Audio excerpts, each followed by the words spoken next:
It's the EP Podcast.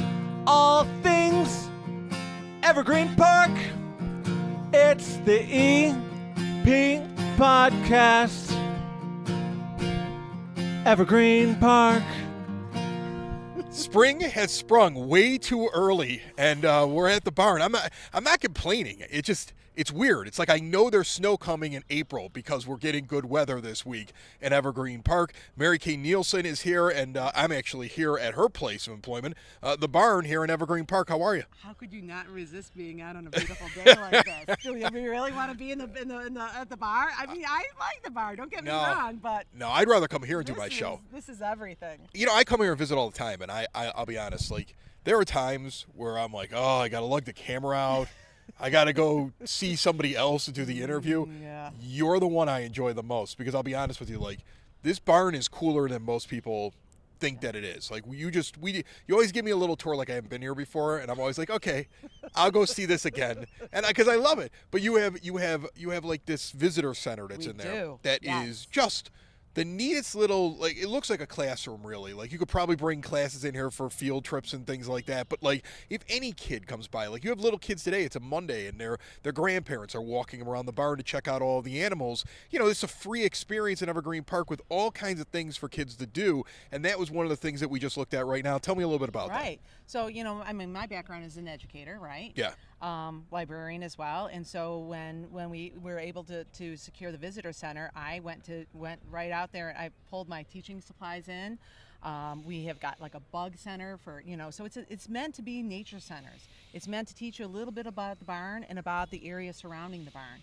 We got a horse grooming area because don't you just want to groom a little plastic horse's mane? I saw the big horses getting groomed when I walked Yes, in. you did. Yeah. I mean, everybody wants to put their hand on a horse. So from the birds to the bees to, you know, the insects, everything. We have it all set up. We change it out. We've got puzzles.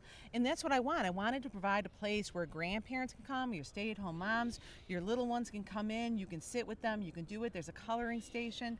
We had Lyons Township High School come out, and we changed up our classroom, our visitor center. We made it for, you know, the Lyons Township High School students. We did a whole apple. They did a grafting exercise and everything in the classroom. So it's meant to be community space is what I want it to be.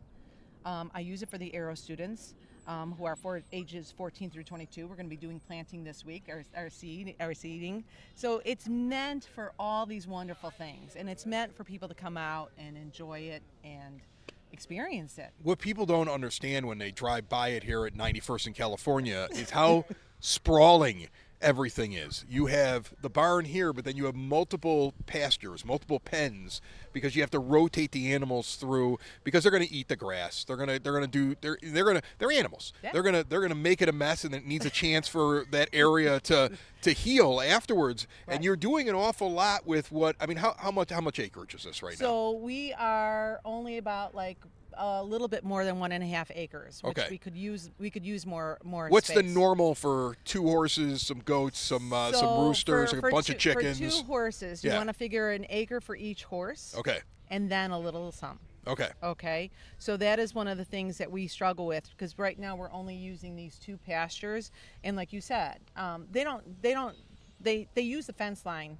for their poop area. Can I say poop area? You can say poop. Okay, good. It's a podcast. You can say a lot. It's a podcast. They use the fence line for their, and so that main area is their eating area. Yeah. And so like with last summer, I'm going into my 3rd summer here. So the first summer, man, we were hot, or I thought we were hot. Last summer, I learned what the definition of hot was on those heat index days. And the grass is not allowed to grow. I mean, that last year was the first year that we did watering. Because, you know, I learned. You might have to do it this year, too, because, like, everybody's enjoying the fact there's not a lot of snow. But that's going to have an effect on everything around here, right? At James J. Sexton Park and at the barn, it's going to be a little bit of a struggle this spring. Your gardens, everything is going to we're going to be facing an earlier drought, I'm afraid, because right now the ground is not as frozen as it would be, right? The ground would be frozen for all of January, all of February. Seriously.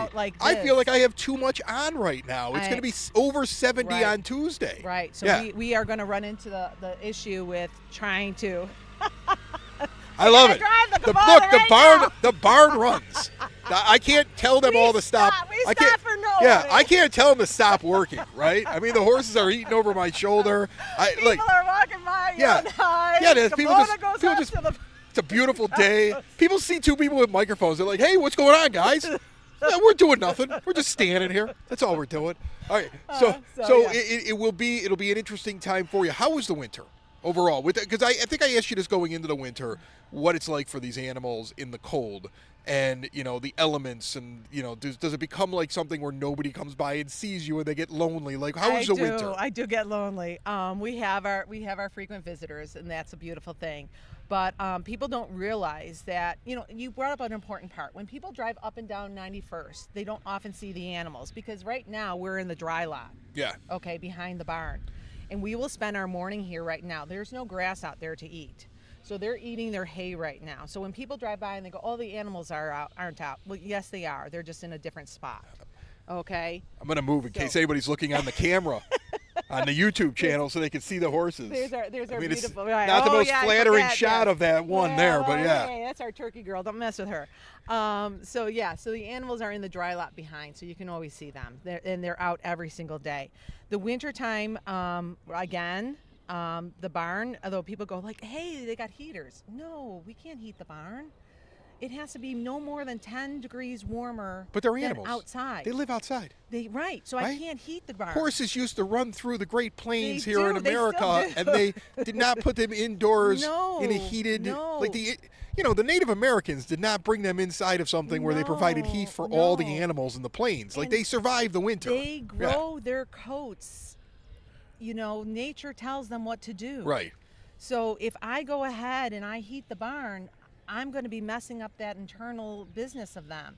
I don't want them shedding. I want them building that winter coat. So when people come, it'll be cold outside, and I'm going to tell you, it's cold in that barn. Cold in the barn, yeah. It has to be. Yeah. It has to be. I can't allow them to have the shock of going outside to the cold and then coming into what I consider to be warm and then going back. That's how you make sick animals. Talking about shock over the winter, I hope this doesn't stir up really upsetting things for you, but I did see that one of the horses, the one that's closest to us, right, Turkey, was yes. attacked over the winter by a loose dog.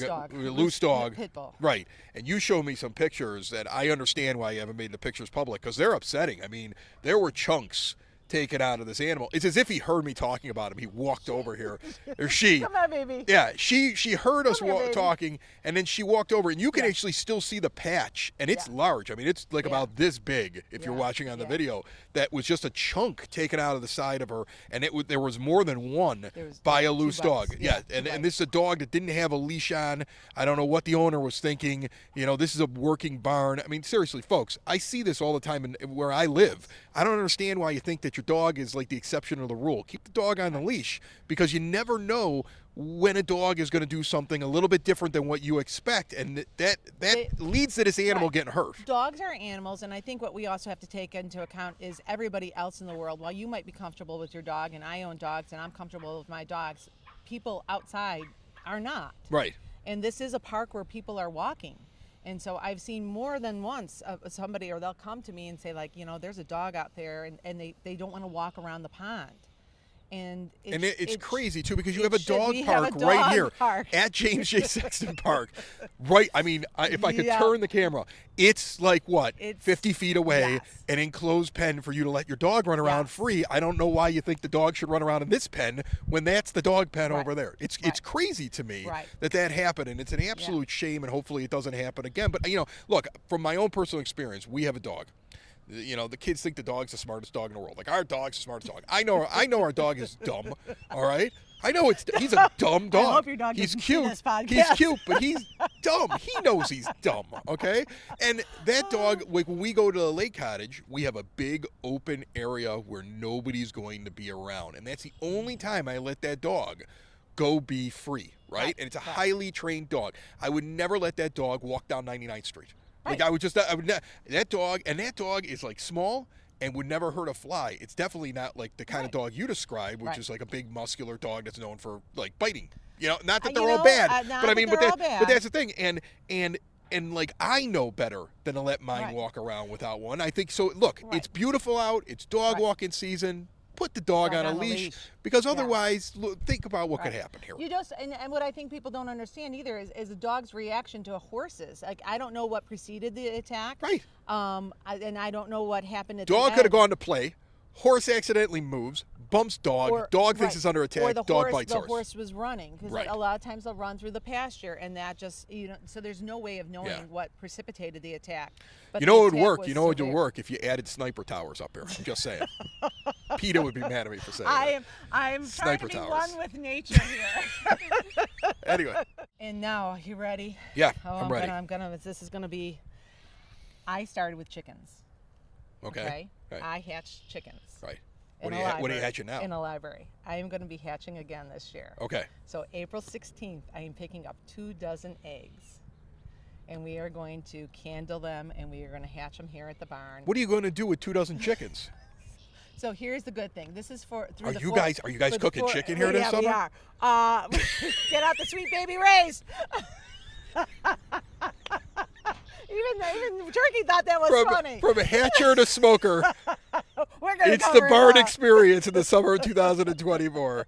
No. I want that as a hashtag, No, from so- hatcher to smoker. We are going to. So this is through the 4-H. Okay. Okay. So these eggs come from Illinois farmers. So we're going to take them. Not all of them will be fertilized, although I've always had good luck with my eggs. So we're going to hatch them. We're going to keep them for about a week after they hatch because it takes 21 days, and then they go back to the farmers. So we will have them for a brief time here at the barn, but I'm trying to decide whether we're going to keep some of them for Right. our own, or there's a place called Belmont Feed and Seed where you can get just an array of chickens. So when and do stuff. the kids see these chickens hatch? So- when so- should they come to check this whole so- thing out? Check on my Instagram and my Facebook. Okay. Because we will be getting them on the 16th. They'll either be like 3 or 4 days into the process. We'll do our candling. I'll make sure I put out, like, we'll be candling after school. I don't know if you know what candling is. No, I'm just rolling with it. Candling is where you take the egg and you can just take your flashlight on your phone and you stick it underneath there and you can see whether or not the egg is fertilized. So you see the development. because you see the little baby right. chick. You Yeah. got to see the Get the little shadow. Yes, Yeah. you get okay. to see the veins. It's and all of it's that. an egg ultrasound. It is an egg, so we'll be able to do that. How Okay. exciting is this? That's exciting. It is. Yeah. So, and then we'll those eggs those baby chicks will probably go back to the farm. Whether or not we keep some, I don't know, or whether we buy some in the spring because I like that variety. Yeah. I forgot. I have a dozen eggs for you. That's awesome. It's the only reason I come. Only reason I come. I get So the fresh eggs I from the do, barn. and Yeah. they're green and I know. they're I love that brown about and it. dark brown Yes. and white, and they're the variety. They're so, all different colors you know- and they're all the same egg. Yes, Yes, yeah. So yeah. that's what I live for. Okay. I love it. I love it. It sounds, look, everything looks great. I'm excited about a spring, a summer, a fall here at the barn. Oh. All right. I mean, I avoided you in the winter because really, it's cold. Yeah, but we embrace the cold. It's part of our life. All right. Mary Kay Nielsen is here. This place is open every day, right? Every day. Every We day. close at 5. So Okay. we open at 7. From 7 to 10 is our grooming. From 10:30, the barn is open. You're more than welcome to walk through, visit our visitor center, go back and see the chickens. You can always walk around the barn. Right. The paths and everything is open, and we love to see you come out. Awesome. Thanks for having me. Thank you for coming. I appreciate it. It's the EP Podcast. All things Evergreen Park. It's the EP Podcast. Evergreen Park.